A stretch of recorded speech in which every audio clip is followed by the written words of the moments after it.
guys, welcome to my channel. My name is ReadingBear and I hope you are ready for some more stories. And today, we'll take a look at some new entitled people content. If you enjoyed my content, please don't forget to subscribe to my channel and post some bear emojis in the comment.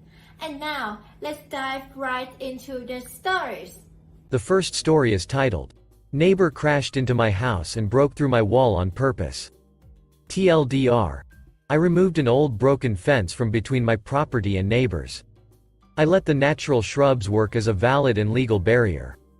Neighbor got mad and wanted me to buy a new fence, which I refused multiple times.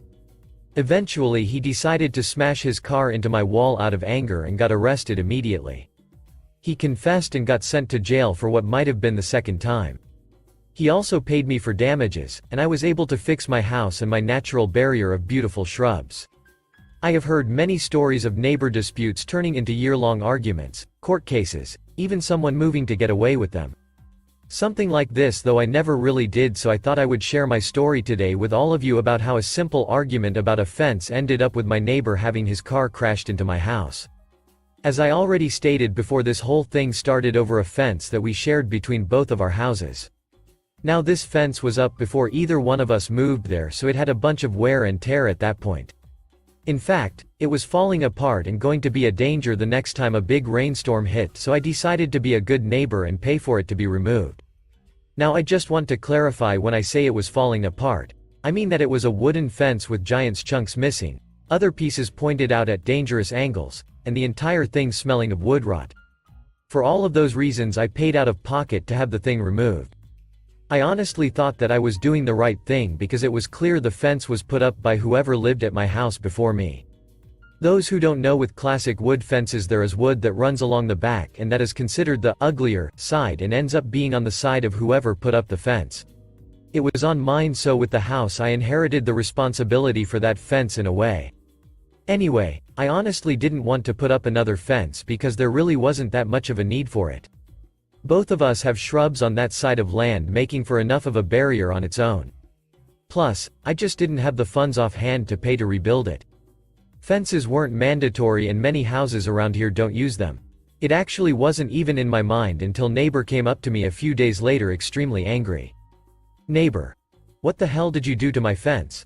Me. Your fence? The one between our houses? Neighbor. Of course, that fence. You had no right to take it down without asking me first. Me. Well, it was falling apart and technically it was my responsibility, so I took it down before it could go flying off into pieces during the next storm. I thought that was going to be the end of that, but then he hit me with this line. Neighbor. So, when are you putting a new one up? Me. Oh, well, I didn't actually plan to. The shrubs do plenty and I don't think there needs to be a fence. Neighbor. I want a fence though. And since you got rid of the last one, that makes you responsible for putting up the new one. Me. Actually, it doesn't. You are more than free to put up a fence there, I won't try to stop it being built. But I am not going to spend money to put up a fence that I don't think is needed. Neighbor. So, when are you going to give me the money to replace it? This went in circles for a while, so I will spare you that and get on to the next part of the story. That interaction resulted in weeks of him trying to tell me to replace then fence and lying about all sorts of rules that said I had to. Again, a barrier of shrubs is more than acceptable for a barrier where I live, and nobody is forced to put up a fence. If he wanted it, then he was going to have to pay for it himself. Then he tried to be sneaky about it, and one day I got a knock on my door from workers claiming that I hired them to put up a fence and they needed half the money down before they started to go and buy the supplies. I explained to them that I didn't call, and I knew that my neighbor was trying to be tricky. He probably hoped they would build the fence and then harass me until I paid them for the work I never hired for. Plus, I secretly think he wanted it to be my fence so I would have the uglier side of it again. Which honestly didn't matter to me, and if he paid for it, I would have agreed to let him. I can't see much of the fence behind my plants. I guess he was extremely mad that his plan didn't work, so instead he decided to go all the way to the extreme. I was cooking some dinner in the kitchen when I hear a smash and go running to the other side of my house. Neighbor is in his car and has smashed right through my sidewall and is smiling even though he is bleeding. It was clear he did this on purpose, as he had to go through the shrubs and both our lawns to hit it. I called the police immediately and he was arrested on the spot as the evidence was literally right there. My daughter had been in her room, which was only about 10 feet away from where the car crashed. I couldn't believe what he had done, and I didn't even need to give a statement to the police because it turns out he admitted to everything. He claimed that he was trying to prove that we needed a fence, so he smashed his car through my wall on purpose. He was arrested on criminal charges, but I also took him to civil court to get money to fix my house. Turns out that neighbor was fairly wealthy and honestly a fence would have been a drop in the bucket for him.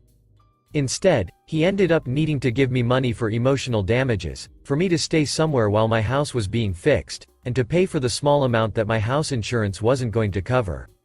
I just still can't get over how far this guy was willing to go to try and get me to pay for a fence that I didn't want or need. If it was required, I would have found a way to get one, but again it wasn't. I am mainly glad that he isn't living next door to me and my family anymore because a guy like that can be unpredictable. I heard that he was actually in jail once before, but I couldn't get any details on that. When the police came to arrest him, though, they seemed to recognize him. I still don't have a fence, by the way, and managed to replant the shrubs that he destroyed to create a beautiful natural barrier between the two properties that I hope will last a long time. The next story is titled, "My House Has to Have a Uniform Appearance." Okay, TLDR. I bought a house and my neighbor across the street was a straight-up pain in the behind.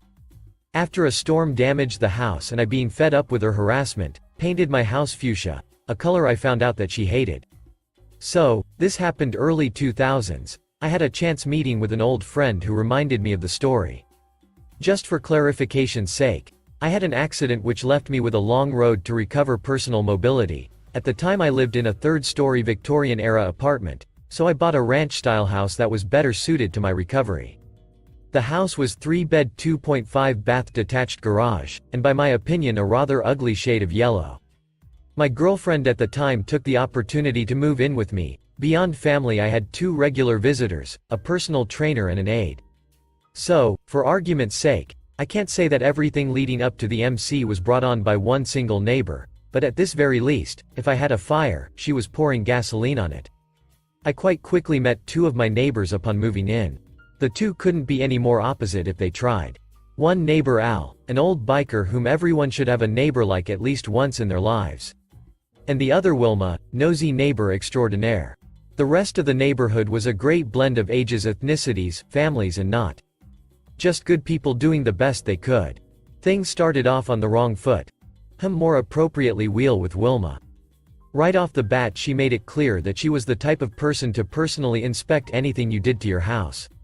And she did not mind telling you if something wasn't up to her standards. Which included my old '69 Chevy truck, she clearly thought was ugly. Note, throughout this story I was not able to drive it as I was mostly wheelchair bound, however I kept it registered and ready. Though for some reason Wilma loved my girlfriend and would talk at length to her. My girlfriend did not share the same feelings for Wilma.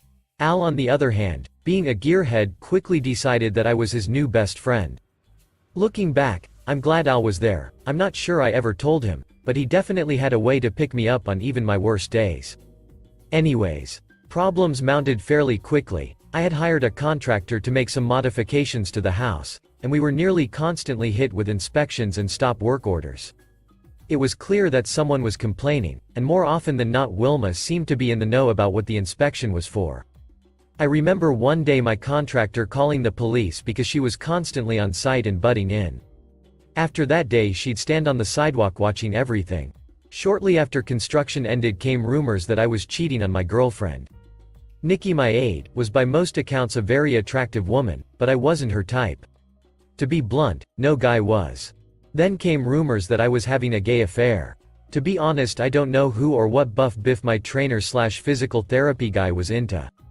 I do know he enjoyed bending me into a pretzel and telling me that I wasn't trying hard enough.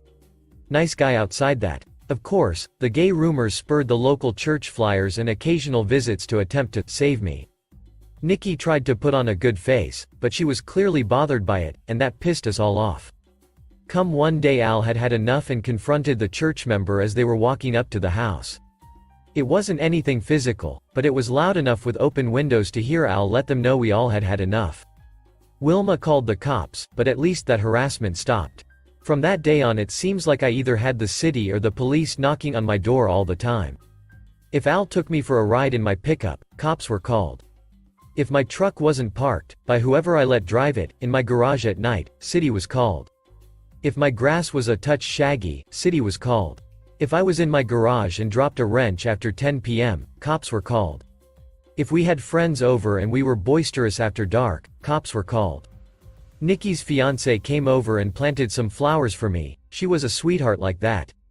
Yep, city came and visited, and I had to have my yard rearranged, so much for low maintenance yard sigh.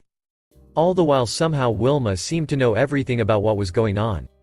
One evening we had a bad storm. In the storm a large branch fell off the oak in my yard and ripped off several rows of siding. Sure enough city came knocking as my contractor is cleaning up the branches. I ended up with a notice to repair the siding on the house or face penalties. Now we couldn't get the same siding and to be honest I was a bit excited to get rid of the ugly yellow at least on the front of the house. My contractor made some emergency patches to the siding while we were supposed to decide what to do. Of course, this brought Wilma out who informed us that the city code required a uniform appearance of the house. And Wilma was not a fan of my stating that I was thinking the house would look good in a tan color. She was trying to steer me back to yellow, because my second choice white, would have been too many white houses in a row in her opinion. Cue malicious compliance. I confirmed with the city that yes, the house had to have a uniform appearance. Which meant that I would have to at least paint the rest of the house to match the front. And that was really the only restrictions. Somehow during this time, I had found out that Wilma absolutely hated the color fuchsia. So, I proceeded to tell my contractor to paint the house fuchsia. It just so happened that Wilma was away the week that my house was repaired and painted. So, upon her return, she wasted no time coming over to demand we painted it a different color. My girlfriend looked her straight in the eye and said something to the effect of, "It's such a lovely color and certainly wakes up the neighborhood." Wilma stormed off. Aftermath. That was more or less the end of our direct conversations with Wilma. She did call the city who came out and gave us the blessing to keep the color. And she did complain about the hideous house across the street to our neighbors. The officers were also more or less done with their harassment towards us. I'm not sure what they said or if they said anything, but there was a definite reduction in visits. About a year later Wilma suffered a heart attack, which she survived, but decided to move closer to her children. I moved out a year after that, and I found out via said friend, that the house is still fuchsia. Edit. Yes, I've recovered and can walk again. It was a long journey due to nerve damage from the extent of my injuries. Even though it seemed like every day, and to be honest I had a terrible sense of time at the time, the events retold here occurred over several months, late winter to early fall. It was in a small city trying to keep its small town charm amidst the greater metropolis area. Nothing the city asked us to do was beyond a reasonable request. It was the amount of complaints coupled by knowledgeable neighbor, Wilma, that was the issue. Many complaints ended up being nothing more than apologies for the waste of my time. There were several officers who lived in the subdivision, so perhaps responding was an easy way to head home early, or for lunch, or whatever. I took comfort knowing that if I had needed help, I was sure it would arrive quickly. I looked on Google for the house. There is a large box/moving style truck in front of the house. The visible parts of the home are shaded by the tree, and it appears much more raspberry in color. I have asked if said friend would swing by for a picture on his travels home. Hopefully he will. Maybe he just remembered it being a funky color and it still is a funky color, so he thought it was the same? I don't know, I haven't been back since I sold it, a few years after moving out. I do know the people I sold it to, well at least the wife, loved the color. I don't believe they still own it. As for Al, we continued to remain in contact even though we both moved several times. We met up through the years and he never stopped being that awesome friend I needed. I would call him up for a visit anytime I was in town, and he'd do the same when in my town. Though his physical visits became less over the years, due to his age and own health issues. Sometimes I think he visited just because he wanted the excuse to go for a ride. So little side story. Al created many things to help me gain some freedom back. One day shortly after that storm, Al and a couple of his friends showed up to show off his Harley's new paint job. I didn't really want to see it because I couldn't drive a car let alone a motorcycle to join him on rides. Frankly I was just plain jealous. Little did I know what he really wanted to show me, the sidecar he built, just so that I could join on rides. Yes, Al was just that awesome, and so were his friends. They took me all over the county that day, stopping to all their favorite spots. They would stop, all dismount, quickly get my chair set up and carefully lift me between the two. Unlike others I had to rely on to get myself up and down, the group was able to perfect this awkward task in such a skilled and dignified way, that I almost didn't mind I couldn't do it myself. Truth be told, I was just happy to have the wind back in my hair and some good friends to share it with. Anyways, side story over. About a decade ago Al went radio silent. Yes, I did try to find anyone who could help locate him, but to no avail, he simply vanished. His online accounts I know of went inactive around the same time. Should he ever log back in, or a relative of his, there is now a PM with a link to this post. Unfortunately, though, I believe that Al has taken that great ride in the sky. Thanks for listening.